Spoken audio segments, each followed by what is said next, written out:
Et yo tout le monde, donc ici Vemaillé pour une nouvelle vidéo. On se retrouve donc aujourd'hui pour une critique. Ça faisait bien un mois que j'avais pas fait de critique. Ouais, bien un mois que j'ai pas fait de critique, même un peu plus. Donc on se retrouve aujourd'hui pour la critique d'un film très récent. Quand je dis très récent, c'est vraiment très récent, genre... comment vous dire, il est sorti hier en France. Donc quand je dis ouais très récent, il est sorti donc ouais donc c'est vraiment récent. Et donc ça c'est un film qui je pense divisait déjà du monde avant sa sortie, qui va en diviser après et qui va diviser du monde dans les salles de cinéma aussi. Pour le coup, je pense que la saga divise déjà du monde, donc ce film va en diviser encore. Donc ce film, c'était donc, c'est Fast and Furious 10, Fast X comme il l'appelle, donc sorti le 17 mai 2023. Donc on est le 18 au moment où je vous parle. Euh, donc comment vous dire, en fait, avant de voir ce film, je pense que vous avez vu dans la réaction au trailer, j'étais assez pessimiste. Et pourtant, euh, en fait, ce film m'a un peu fait fermer ma bouche, fermer ma gueule, comme je dirais, hein. J'ai été d'ailleurs plutôt surpris de ce que ce film a pu amener à cette saga. Puisque dans les derniers qu'on a eu, c'était vraiment parti trop loin, c'était vraiment plus Fast and Furious, c'était vraiment que de la... pas de la daube, parce qu'il y a eu des trucs intéressants, mais ça allait plus. Là où ils sont revenus un peu au 5, au 6, quelques moments dans les 1-2 aussi, dans quelques scènes. Donc c'est bien de revoir ce Fast and Furious là. Donc je suis plutôt content d'ailleurs d'avoir pu voir ce film et d'avoir un retour aux sources. Donc maintenant je pense qu'on peut commencer par parler des personnages. Bon, déjà il y a deux personnages assez intéressants. Donc c'est l'euro, Vin Diesel bien sûr, donc Dominique Toretto, hein, qui en fait il est assez différent de ce qu'on peut voir, parce que là il a un côté où c'est plus le mec qui a peur de rien, il le dit lui-même, il le dit lui-même, il a peur. Même si la peur dont il parle c'est ah j'ai peur de perdre ma famille et c'est la seule peur dont j'ai. Mais on voit qu'il a peur, on ressent la peur dans plusieurs scènes dans lesquelles il joue. Donc on voit un mec différent qui est atteint par la peur. C'est assez impressionnant à voir d'ailleurs, parce que de base il est vu comme le héros, comme un saint, comme des méchants d'ailleurs. Et c'est assez intéressant de voir qu'en fait Dominique n'est plus ce mec qui n'a peur de rien et tout, même s'il fait encore des cascades à l'intérieur, mais il a toujours peur. Et ce mec l'atteint énormément en fait dans ses sentiments, dans ses émotions, dans sa peur, ce méchant, dont je vais d'ailleurs vous parler maintenant. Donc ce méchant, je vous parle de Jason Momoa, qui s'appelle Dante Reyes. Donc le fils de Hernan Reyes, un fils de Hernan Reyes, donc on a vu dans le 5, à Rio. Et c'est là que c'est intéressant parce que du coup, on montre dans les premières scènes du film les retours à les scènes du 5, avec donc les personnages donc, de Dante et d'un autre personnage dont je parlerai après. Donc c'est là où en fait on se rend compte de Dante, oui, il va vouloir se venger parce que son père a été tué, il est mort à cause de Dominique. Il va faire souffrir il va le faire souffrir, il va le séparer de sa famille. Et c'est un vilain où en fait, on voit très bien que c'est pas les mêmes qu'on a eu dans les anciens. C'est du nouveau. Et Jason Momoa le joue parfaitement bien. Un vilain sans honneur, sans sentiment, sans peur, qui va s'amuser en fait, à faire souffrir les gens, qui va pas se gêner, qui a vraiment connu un honneur parce qu'il va réussir à mettre les têtes à prix de l'équipe avec leur propre argent à elle. Il va réussir à retourner les gens contre eux, il est vraiment hyper badass. Et c'est là où en fait, on voit que Jason Momoa a toujours l'étoffe d'un méchant. Un truc que je pense on aurait pu avoir peur parce que il joue beaucoup de héros maintenant, les méchants c'est plutôt son style. Mais là ça fait du bien de voir un méchant comme lui. Un méchant qui va donner du fil à retordre du coup pour la famille dans les deux autres films, puisque ça va s'arrêter au 12 maintenant. Et je suis plutôt content d'ailleurs de ce personnage là, qui va réussir à faire peur à tout le monde, que ce soit Cypher, même Shaw. C'est là où on va loin, en fait. C'est que même les anciens méchants ont peur de lui. Et c'est là où en fait il va vraiment apporter du renouveau à cette saga. Parce que c'est un mec qui va quand même réussir à se mettre du vernis, à se maquiller, à faire des choses comme ça, mais qui à côté de ça va vraiment être hyper badass, qui va vraiment séparer tout le monde en fait. Vin il est tout seul contre lui. C'est la première fois que ça arrive, je crois d'ailleurs, dans un film Fast and Furious. Enfin, tout seul contre lui et un autre personnage, puisque en fait, vu que Monsieur Personne n'est plus là, il y a un nouvel homme qui s'appelle Ace, qui est joué par Alan Richardson, qui va prendre la direction de l'agence. Cet homme-là, en fait, comment vous dire, c'est un agent double. Un truc que j'aurais jamais cru, c'est que c'est un agent double. C'est-à-dire qu'en fait, c'est le mec qu'on voit dans les scènes du 5 au début d'ailleurs, ce mec-là, au début, il va vouloir rechercher l'équipe comme un peu à la Hobbs dans le 5, après il va s'allier à lui contre Dante pendant 2-3 minutes, puis après à la fin, il va aller attaquer l'avion de l'équipe qui était venue retrouver Dom. Et là, on a vraiment une surprise, un agent double. J'avais vu que c'était un vilain dans le trailer, j'avais dit qu'il va être contre Dom, mais après je me suis dit dans le film, en fait il est gentil. Et en fait, non, vraiment surprenant, c'est quelqu'un d'autre. Là où un autre personnage où j'avais peur qu'elle soit méchante, donc c'est Tess, donc Tess Person en fait, et jouée par Brie Larson, qui en fait, elle suit son père disparaît, donc c'est elle qui va prendre de l'ampleur. Et en fait, elle est là parce que elle veut aider Dom. Elle sait qu'il travaille pour l'agence, qu'il est bon et tout, donc elle va être contre elle, être contre tout le monde. Elle va, on ne la voit pas beaucoup, mais elle a une bonne scène de bagarre dans un bar où tu vois qu'elle est badass quand même, hein, elle va pas gêner. On a, après elle va donc un peu être contre Dante sur ce pont où Ames va aider Dom sur 2-3 minutes. Hein. Et en fait, elle va aussi utiliser comment dire, sa notoriété pour sauver Letty, pour l'aider parce qu'elle est en prison, pour lui trouver une meilleure prison. Donc c'est là où c'est intéressant et je pense qu'elle va prendre l'ampleur dans ce prochain film. On verra plus, je pense, Monsieur Personne, mais plus elle à la place. Et c'est intéressant de voir ça d'ailleurs, je pense. De la fille qui prend l'ampleur, c'est un peu en fait la nouvelle génération, vu qu'on a avec le gosse Jacob aussi, qui est plus au centre de l'action. Donc en fait on a l'impression que c'est plus la nouvelle génération contre qui prend de l'ampleur dans ces films-là. Qu'est-ce qu'on peut parler? On peut parler de qui d'autre après par la suite? On peut parler d'un personnage aussi qui est joué par Daniela Melchior, qui s'appelle Isabella. Et en fait c'est pas n'importe qui. C'est Isabella Nueves, la sœur de Elena Nueves. Là où en fait, c'était inattendu.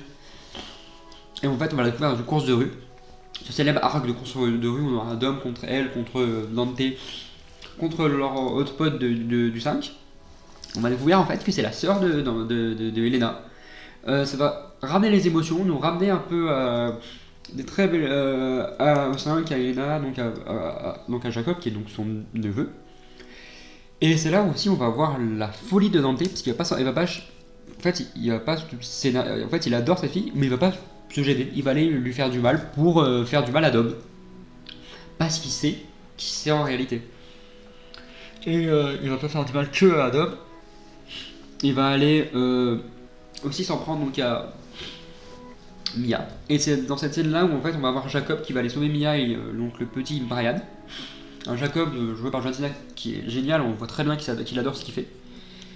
Et Jacob va alors s'amuser, il va après ramener petit Brian pour après le mettre en sécurité jusqu'à la fin du film où en fait il va se faire kidnapper par Dante, donc il va le sauver, en fait il va sacrifier avec une voiture canon.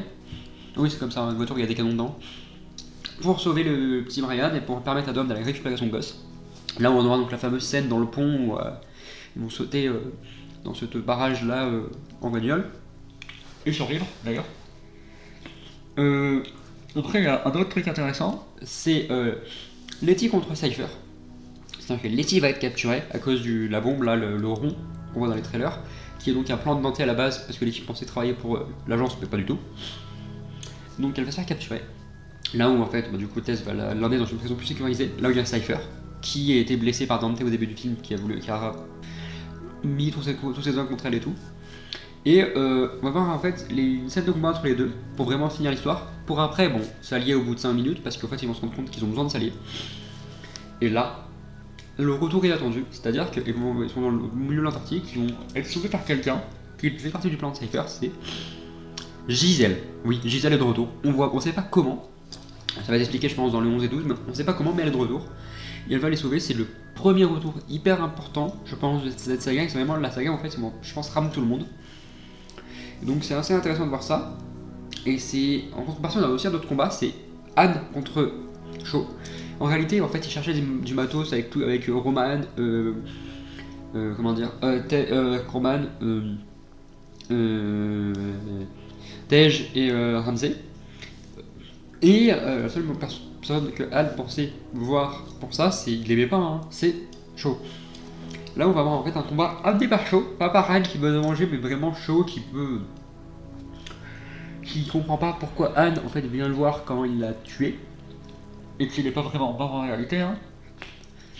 Et donc il va y avoir un combat entre les deux pour en fait qu'après il y a des zones de l'agence qui vont vouloir s'en prendre à Shaw, donc les deux vont s'allier. Là où donc là ils vont comprendre le problème des mercenaires, et là on verra donc la mère de Shaw qui va être aussi atteinte, et c'est là où Shaw donc va se barrer, hein, en laissant l'équipe en plan pour aller sauver sa mère, et on voit rien d'autre de Shaw après, hein. Et donc il va amener l'équipe dans cet célèbre avion qui va se faire donc détruire par Ames à la fin du film, et on sait pas si l'équipe est encore en vie. Et c'est un peu les seuls qu'on a intéressants ensuite. Et c'est un truc qui me fait donc rappeler en fait ce film là, c'est cette fin où en fait on a ce pont, ce barrage, il a explosé. Enfin ce barrage espagnol là où il y a les camions. Et en fait Dante va le faire exploser. Et on a la fin du film où on sait pas en fait c'est Dom et petit Brian au milieu. On sait pas comment ils vont survivre, c'est vraiment l'explosion va encore arriver, on voit juste les bombes et ça s'arrête là. L'équipe n'est pas là, on sait juste que l'avion s'est écrasé à cause de Ames. Et c'est là où c'est intéressant, parce qu'on voit pas non plus Mia, on sait juste qu'elle est, après que Jacob les sauvé, elle est partie voir Brian. Et j'en parlerai plus tard d'ailleurs de ce qui va se passer, je pense, pour moi. Et donc c'est une fin où en fait, vraiment une fin ouverte, ça montre que oui, c'est un film en 3 parties. Et on va vraiment cette fin où on voit Dom qui a peur, il sait pas ce qu'il va faire pour son fils, il sait pas s'il va le sauver, il sait pas s'il va se sauver lui-même. Letty qui est donc sauvée par Gisèle dans l'Antarctique et qui vont aller les rejoindre certainement. Et il y a certains. Maintenant que je parle de personnage, je connais certains points mauvais. Déjà, les retours. Gisèle, j'arrive pas à savoir en fait comment elle peut de retour. En fait, le problème de l'agence, c'est qu'ils sauvent tout le monde. Ils ont un endroit où ils peuvent réparer toutes les blessures. Donc en fait, personne meurt dans la saga. Et c'est ça qui est triste. C'est que les morts sont pas impactantes. Je me dis, Jacob, il peut bien revenir après, quoi. Et c'est ça qui est triste. Tu te dis, ah ok, il peut sauver tout le monde, donc en fait, t'as aucun mort. Après, t'as toujours les scènes what the fuck de la bagnole là, sur le barrage. La bagnole de Dom qui atterrit, qui est détruit deux bagnoles puis un avion parce qu'il a atterri dessus. Cette bombe là qui détruit tout Rome, je trouve ça what the fuck, même si ça a du coup l'ampleur et que ça montre donc la force de Dante, puisque c'est sa première apparition. C'est lui qui contrôle tout, le camion et tout. Les combats expéditifs aussi, je trouve, entre Anne et Deckard ou Cypher et Letty, je trouve ça triste parce que je trouve que c'est l'ampleur de film, c'est des vrais méchants qui ont fait du mal à deux personnages et vraiment qu'il y ait une histoire entre les deux, même si c'est pas encore fini, on sait pas. Donc on voit ce que ça donne, et ce qui est triste aussi, c'est que tous les méchants en fait s'allient à l'équipe maintenant contre un seul mec. Là où j'aurais bien voulu avoir en fait l'équipe contre plusieurs méchants. Après on sait pas si Cypher ou Shaw, ou même si Cypher va pas s'allier à Dante plus tard, ça on sait jamais avec elle. Il y a de la bonne musique, on voit donc les arcs des anciens. Merci d'ailleurs les sortants français Louis Leterrier d'avoir ramené ces endroits là. Et je pense que maintenant donc on a à peu près tout parlé de tout dans ce film, très intéressant, hein. On a de l'humour très bien dosé, hein. L'action en fait à gogo, c'est de l'action tout le long du film. Et après t'as de l'humour, mais qui est tellement bien dosé que tu dois avoir 2-3 points d'humour en 2h12 et c'est presque rien. Et maintenant qu'on parle donc de la fin du film, on a une scène post-générique assez intéressante, c'est donc Luke Hobbs de retour, comme elle a été leakée je pense par pas mal de monde. Et qui va donc être menacé par Dante. Parce que Dante sait très bien qu'en fait le mec qui a vraiment tué son père, c'est Luke Hobbs qui a pressé la détente. Il m'a dit tu vas souffrir, je vais te faire souffrir et tout. Et on sait très bien que Luke Hobbs, faut pas trop le faire chier quoi, donc il prend le téléphone, il dit bon ok bah viens me chercher, il le défonce quoi à la The Rock. Et c'est là où ça m'intéresse parce que un The Rock versus Jason Momoa, Hobbs versus Dante, ça va être je pense très intéressant à voir. Le seul bémol c'est que du coup, comme je disais dans la réaction, comme ça, si Hobbs revient, il faut que Jacob meurt, il faut que Cena dégage. Parce que les trois ensemble, genre Jason Momoa, Cena et The Rock, ça va pas ensemble, même avec Vin Diesel. Et déjà, si The Rock et Cena ensemble, ça faisait trop. Après, on sait jamais si l'agence ne va pas le ramener, donc ça fera pas déjà trop. Mais pour l'instant, ça faisait pas mal trop. Et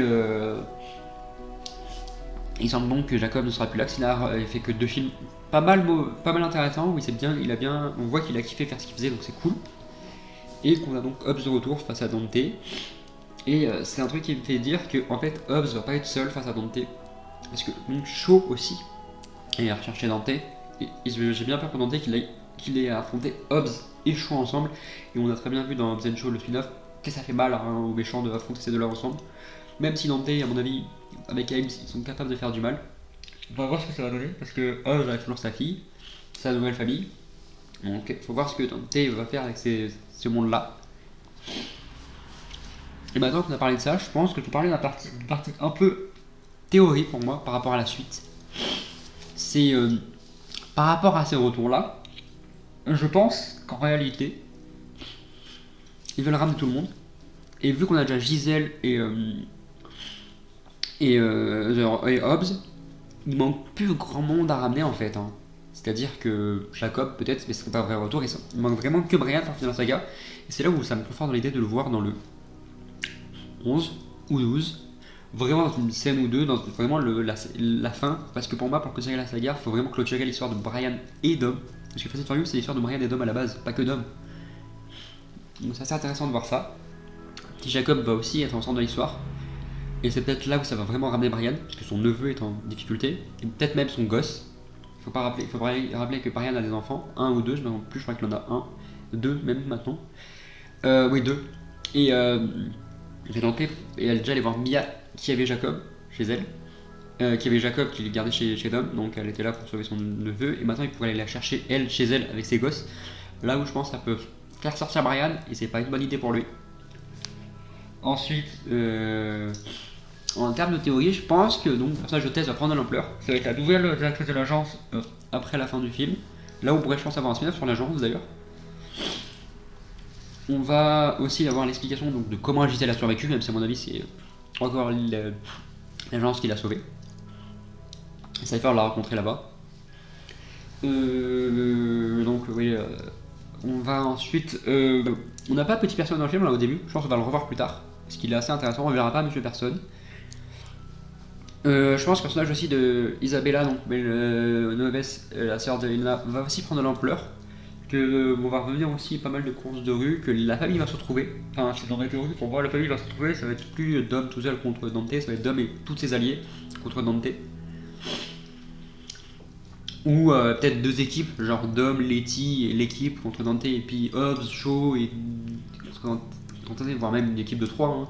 Ça peut être Dom contre Dante, Dom et l'équipe contre Dante, Letty, Cypher et Giselle contre Dante, et l'équipe et Hobbs et Shaw contre Dante. Vraiment, en fait, je pense qu'on va avoir un arc du film où je sais pas qui c'est qui va pouvoir sauver Dom, mais Dom va être sauvé par quelqu'un.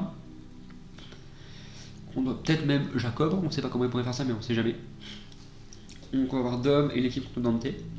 Ensuite on va avoir Hobbs et Shaw qui vont aller chercher Dante dans cet arc là. L'autre arc, en fait les Gisèle et tout vont se sortir de la base de l'Antarctique pour aller retrouver l'équipe. Et je pense que c'est là dans le 12 où tout le monde sera réuni contre Dante et ses mercenaires. Et c'est bien d'avoir un film en plusieurs actes. Et c'est ça qu'on va... C'est un film que j'avais adoré, par exemple Babylone, j'avais adoré ce problème de plusieurs actes où on voyait tout le monde, où on se met de la d'Hollywood, et je pense que ça peut amener du bien dans cette Fast and Furious.